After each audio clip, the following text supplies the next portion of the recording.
पुल्लो नाम की भगतनी थी। आसपास उसकी बहुत चर्चा होगी और राजा भी उस पुल्लो के पास जाने लग गया, उसका भगत बन गया। बांदियों के माध्यम से रानियों को पता चला कि एक पुल्लो नाम की बहुत ही अच्छी भगतनी है, आसपास बहुत उसकी चर्चा है, राजा भी वहां जाता है।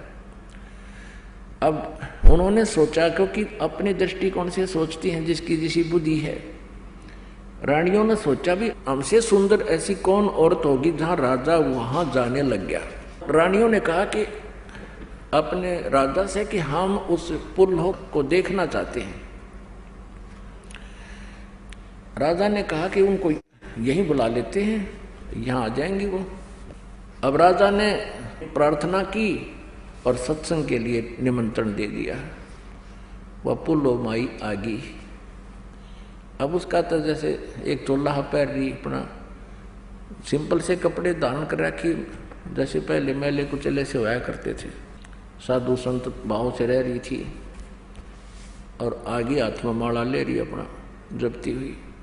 उधर से रानियां ने, 3-4 रानी थी, उन्होंने अच्छे सारे गहने पर रखे, नो खूब सुंदर कपड़े डाल रखे हैं, खूब सज धज के सारे श्रृंगार करें बैठी, नो दिखाने के लिए देखती हैं वो कौन सी सुंदर है, वो सुंदर है काम है। जिसकी बुद्धि जहाँ काम करती है वह उसी कीचड़ में रहता है। अब जब वो आई बेचारी, मनमाना 2 दिन स्नान करे हो गया, वो राजस्थान की बात है, हाथ में माला ले रही आ रही है। वह देख कर नो हाथ पीटे हैं, या है वह पुल्लो, वो खूब आंसू दांदरे काट रहे हैं, और तेरे की बता, हम तो पता नहीं नो सोचा देख रहा कैसी सुंदर होगी, सारा चर्चा चल रही। तब पुल्लो क्या बोली, जो आभूषण पहन रखा था, अपनी देसी भाषा में इसको गहना बोलते हैं, गहना। पुल्लो ने अपनी लैंग्वेज में कहा कि गहना बाधा इस तन की शोभा, और यूं तन काचो बांडो, और बिना भक्ति कुतिया बनोगी, राम भजो न रांडो। मैया की लैंग्वेज ना माइये जाने के ऊपर समझाई जाया करेंगे। तो उसने उनती सुना दिया कि तुम ये गहना पैर के, आभूषण पैर के फूली समाओ हो, और यू तन काचो भांडो, यू काचा बर्तन है, ना जाने किस कारण से खत्म हो जाएगा, और बिना भक्ति कुतिया बनोगी, राम भजो न रांडो, कि भक्ति कर लो नाला को, कहाँ बकवादा में बढ़ रही हो। ये संत लैंग्वेज में शरीर को भांडा कहते हैं। तो यहाँ गरीबदास साहिब जी ने वही शब्द प्रयोग किया, इसलिए इसको क्लियर करने के लिए आपको समझाया। लाख गिरा से नित उठ दूती, माया आद तकत की कुती है।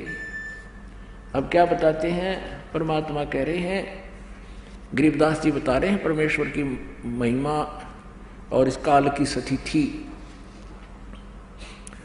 1 लाख प्रतिदिन ये काल इस दुर्गा के माध्यम से, ब्रह्मा विष्णु महेश के माध्यम से 1 लाख जीवों को खाता है और इन्हीं से जन्मवाता है। जैसे रजगुण ब्रह्मा जी के उस गुण से हम प्रेरित होकर के संतानोत्पत्ति करते हैं, विष्णु जी के सतोगुण के कारण हम एक दूसरे में बंधे रहते हैं, जकड़े रहते हैं, मोहित रहते हैं, इसको सतीथि बोलते हैं। और हमारे कर्म अनुसार ये हमारे संस्कार भी विष्णु जी देते हैं। और साथ में तमोगुण से भगवान शिव जी से हमारा संहार करा के ये 1 लाख प्रतिदिन खाता है। उसके विषय में जानकारी दी है कि लाख ग्रास्य, ग्रास माने खाना, लाख ग्रास्य नित उठ दूती, माया आद तकत की कुती है। और 1.25 लाख घड़िए नित भांडे, 1.25 लाख नए शरीर मनुष्य के ये भांडे बर्तन प्रतिदिन 1.25 लाख यानी 25% एक्स्ट्रा उत्पन्न करता है। जैसे 1 लाख खाए तो 1.25 लाख प्रतिदिन जन्म देता है। 1.25 लाख घड़िए नित भांडे, भांडे माने बर्तन, जैसे कुम्हार भांडे बनाता, पंडे घड़े बनाता है। और अंसा उत्पत्ति परले डंडे, वह कहते इन जीवों को जन्म और मृत्यु के दंड से दंडित ये काल, दुर्गा और ब्रह्मा विष्णु महेश मिलकर कर रहे हैं, अकेले ब्रह्मा विष्णु महेश नहीं। ये तीनों चेला बटपारी, सिरजे पुरुषा सिरजी नारी, खोखापुर में जीव बुलाए, सोपन बिस्त बैकुंठ बनाए। ये अरहट का कुआ लोई या गल बंजा है सब कोई, कीड़ी कुंजर और अवतारा, हरहट डोर बंधे कई बारा। अरहट डोर कहते हैं, रहट होता है कि कुएं के अंदर एक कुआं खोद दिया जाता था सिंचाई के लिए, उसके ऊपर एक चैन डाल दी जाती थी, एक पुली बनाई जाती थी, पुली की आगे एक लकड़ की लंबी लाठ ले जा करके उसमें कोल्हू की तरह बैल जोत दिए जाते थे। बैल उस पुली को घुमाते थे और चैन के ऊपर बाल्टियां वेल्ड होती थी। ये देखिएगा, थोड़ा सा सीन दिखाते हैं, वो उसको अरहट कहते थे।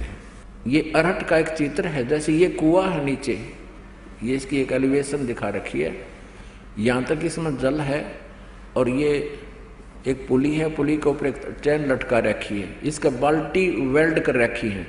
तो नीचे से पानी भरकर आता है, ऊपर यहाँ खाली हो जाता है, इधर सिंचाई के लिए जाता है। तो कहने का भाव यह है कि नीचे शुभ अशुभ कर्म करते हैं प्राणी, ऊपर स्वर्ग में और नरक में खाली करके फिर खाली बाल्टी आती है, फिर भरते हैं, फिर खाली होते हैं, फिर भरते हैं, फिर खाली होते हैं। ये अरहट का कुआ लोई या गलबंजा है सब कोई, यानी जन्म मृत्यु रूपी ये अरहट है। यहाँ से शुभ अशुभ इकट्ठे किए, स्वर्ग में चले गए, वहाँ खाली किए, स्वर्ग में पुण्य, नरक में पाप, फिर 84 लाख योनियों में अलग से रह गए। ये अरहट का कुआ लोई या गलबंजा है सब कोई।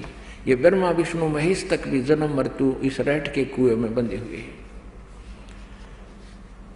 कीड़ी कुंदर और अवतारा, हरहट डोर बंधे कोई बारा, होए होए अरब अलिल इंद्र है भाई, अरहट डोर बंधे सबाई, शेष महेश गणेश वर्ताही, इस जन्म मृत्यु की डोरी ते बंधे सब आही। शुक्रादिक ब्रह्मादिक देवा, हरहट डोर बंधे सब खेवा। ये कोटिक करता फिरता देखा, हरहट डोर कहूँ सुन लेखा। ये चतुर्भुजी भगवान कहावे, ये भी जन्म मरण में निश्चय आवे। परमात्मा बंदी छोड़, इसलिए हमें याद दिलाते हैं कि जो साधना हम बताते हैं उसको कीजिए, तुम्हारा जन्म और मृत्यु का रोग सदा के लिए समाप्त हो जाएगा। परमात्मा कहते हैं सतलोक में तुम्हें पूर्ण मोक्ष प्राप्त होगा।